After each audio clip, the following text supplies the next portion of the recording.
Bishop McManus, thank you for being here, first and foremost. And thank you, all of you, for being here. My number one purpose for being here from EWTN tonight is to thank all of those who have come and spent many hours, days, weeks, months, and years to make this station a reality. And for all of those who are here tonight, just to extend our thank you. It's very important for us to have EWTN Catholic programming in this area, to partner with you to make this available. And we just couldn't be more appreciative of all those who have carried the water and will continue to carry the water to make this a reality. From EWTN's, from our part, we provide the programming free of charge, but the real work is done by those of you here on the ground. And our programming goes nowhere if it wasn't for you. So we thank you very much for making that possible. A little bit about me. I've been involved with EWTN Catholic Radio for some years, and if you'll permit me, I'd like to take just a second and tell you how I got involved with EWTN Radio. Some years ago, I was working in corporate America, and the company that I was working for was going out of business. I was living in Birmingham, Alabama, so I went to see Mother Angelica, and I said, Mother, the company that I'm working for is going out of business, and I'd like to ask that you and the sisters pray for my family and I, that I can find a job quickly to continue to be able to take care of them. And Mother said that she would certainly pray for us, but she said, you know, I think you should come to work for EWTN. Well, I don't know how many of you know Mother Angelica, but normally when she makes a request like that, no is not an option.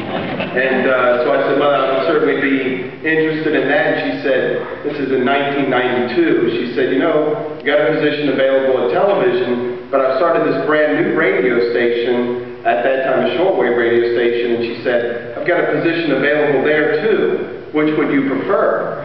And I said, well, I'm not real sure. Why don't I go home and pray about it for a few days, and I'll come back and see you. So I did that. I went home and prayed for a few days, and then came back to see Mother. And I said, Mother, I definitely want the job. I said, but I don't have any clear indication as to whether I should pursue the job in television or the one in radio. I said, do you have any clear indication? And she immediately said, yes, radio. And I thought, wow, you know, some inspiration from Mother Angelica. I've got to find out about this. So I said, Mother, how did you know so quickly that I should take the job at radio rather than the one in television? And she turned to me and she said, honey, you have the perfect face for radio. That's not in Raymond's book. So from that day till now, I've been involved in Catholic radio, working first with EWTN, and then in 1997, January of 1997, Mother Angelica made EWTN's radio signal, at that point shortwave radio signal, available via satellite for anyone to pick up who'd like to start an AM or FM radio station anywhere in the country. Well, the first group to take advantage of that was a group in Reno, Nevada, who bought a small AM radio station, and I went out there to run that. And so I've been working with affiliates since then, and came back working officially for EWTN just a couple of years ago. But I've had the great opportunity, the great privilege of traveling throughout the country, seeing these radio stations get started, and having a relationship with many of them after they've been on the air for 5, 10, and now even 15 years. And the result of these radio stations is dramatic. One thing I would like to share, Bishop McManus talked about a survey. There was a survey done of Catholic radio listeners by a group called Catholic Radio Association that polled our listeners. And part of that survey, and I don't have all the statistics, but a couple of them stick out to me, so I remember them very well. 42% of the respondents said that they had returned or come into the faith primarily as a result of listening to Catholic radio. 42% of those who responded to the survey said that they had returned to the faith and or come into the faith as a result of listening to Catholic radio. That's pretty good. This next one is more astonishing to me, and I think in many ways just as important. 21% 21% of the respondents said that their marriages were saved by listening to Catholic radio. 21% of the respondents said that their marriages were saved by listening to Catholic radio. Catholic radio is effective, as is Catholic television and Catholic print and publishing. Getting the word out is effective. It's important for us to have a voice in the marketplace, and now that is becoming a reality.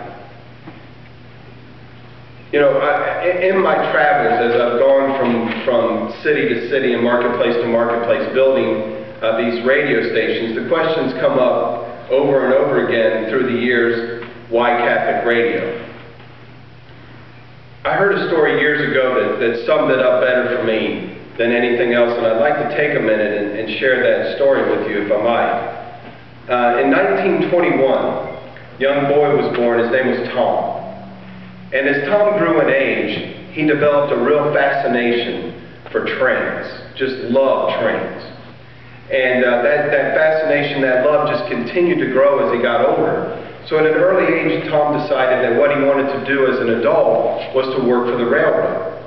Again, that commitment just continued to grow in him, that passion grew in him. He developed one other passion, one other love as he got older. In high school, he fell in love with a young lady named Katie.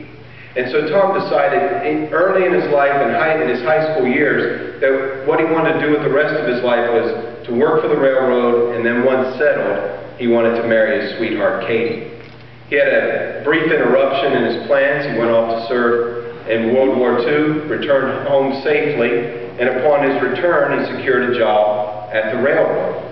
After he had worked there for a while and got settled, he asked Katie to marry him, and she said yes. The two of them were married, and he had everything that he had ever hoped for, everything that he had ever wanted in life. He was working for the railroad. He was married to his sweetheart, Katie.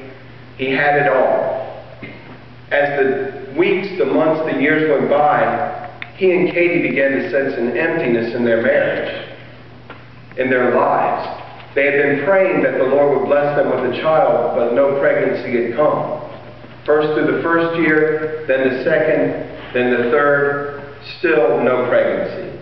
But they persevered, they continued in this prayer, continued asking God for this blessing of a child. To the fourth, fifth, sixth year, in the seventh year of their marriage, God blessed them with a pregnancy. 9 months later, they had a little bouncing little baby boy named Tommy. But Tommy loved trains just as much as his father Tom did. Tom passed this passion on to his son. And when Tommy was 5 years old, Tom got transferred, and his new job at the railroad was to open and close the drawbridge that went over the Ohio River. The control room for the drawbridge was located on a field that overlooked the river. And sometimes he could take Tommy to work with him, and they could play in the field until it was time for him to come and either open or close the bridge. Tommy's favorite part of the day when he got to go to work with his dad was 12 noon, because at 12 noon, a passenger train would come by. One day, Tommy had gone to work with his father, and they were out playing in the field, and it was getting closer to noon, and Tommy was getting excited about the approach of the passenger train. The first signal sounded that the train was coming. Tom made his way up into the control room and began making preparations to close the bridge. He came back out of the control room, stepped off the platform, and began looking for Tommy, but he couldn't find him anywhere. Wasn't too concerned about it. They played tag, hide and seek. It wasn't the first time he couldn't locate him. So the second signal sounded. Tom went back into the control room, made additional preparations to close the bridge, and then came back down, again looking for Tommy, and not able to find him anywhere. The third and final signal sounded that the train's approach was imminent. Tom made his way up the steps to the platform and was just about to walk into the control room when he spotted Tommy. Tommy was located down at the bottom of the ravine, and Tom could tell that he had his foot stuck in the gear of the bridge. Now Tom knew that he had enough time to make his way down that ravine and loose Tommy from those gears and move him to safety. But he knew if he did that, that he wouldn't have enough time to make his way back up the ravine in order to close the bridge so that the train could pass safely over. Tom also knew he had enough time yet to close the bridge, allowing the train to pass safely over, but he knew if he did that, he would crush Tommy to death. He didn't have much time to think about it, thought about it briefly, then he walked into the control room and he closed the bridge, crushing Tommy to death. And after he had made that decision, he walked out onto the platform where he and Tommy had stood so many times before as that passenger train went by. And he could see that the people on the train were busy with many things. They were reading their papers, conversing with one another, having their lunches, taking naps, none of them aware of what this man had just done for them. My question to you is, what if they were able to stop that train 100 yards down the tracks, and they were able to relate to the people on that train what this man had just done for them, and they were given a chance to come back and say something to Tom? What would they say to him? If they were made aware of what Tom had done for them when they had reached their next stop, and they were given an opportunity to write a letter to Tom, what would they write to him? How often would this come up in their conversations? What would they say about Tom to their family and friends? How often would they take the opportunity to speak about it? Brothers and sisters, my question to you is, what would you do if you were on that train? What would you write about Tom? What would you say to your family and friends? Well, brothers and sisters, I submit to you that we are the passengers on that train. God the Father loved us so much that he sent his only Son, Jesus Christ, into the world to die for us. Not to buy us a span of time, a number of days or months or years, but an eternity with him. And how often does he come up in our conversations? How important is it for us to get the word out that we have a Father who loves us that much? I dare say that we talk more about people like Tom than we do about the Father who loved us enough to buy us an eternity through the death of Jesus Christ.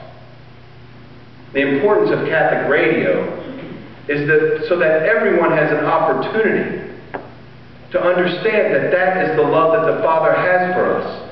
That he sent his only Son, Jesus, not just to die for us, but he also founded a church and protects it to this day to give us safe passage home.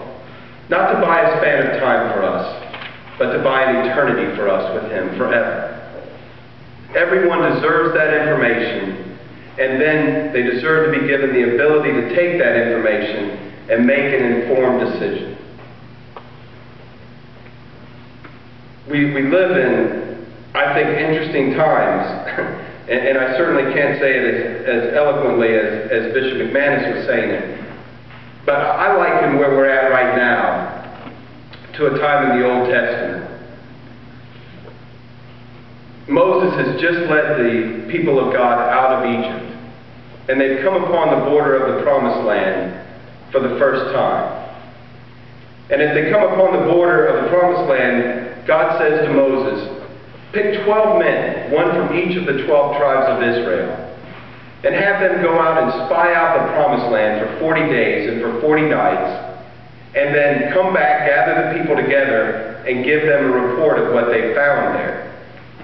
So Moses chooses 12 men, and they go out and they spy out the Promised Land for 40 days and for 40 nights, and then they return. Moses gathers the people, and the 12 spies begin to give a report of what they found there.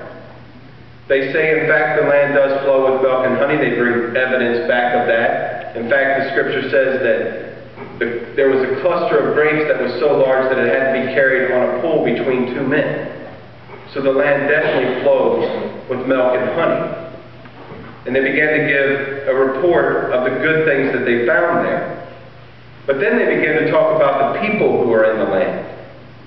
And they say that the cities are fortified and that there is no way they can conquer the people that are in the land.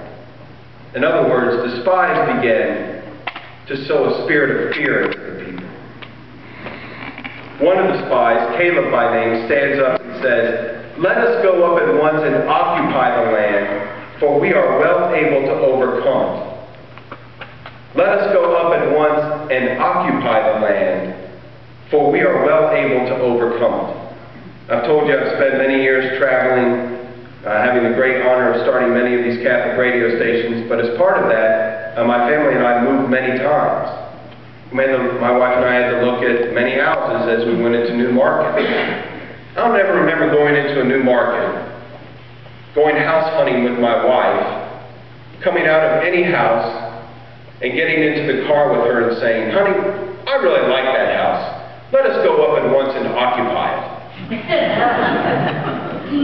Well, I understood that there was a process that had to be followed if that house was going to become mine. I would have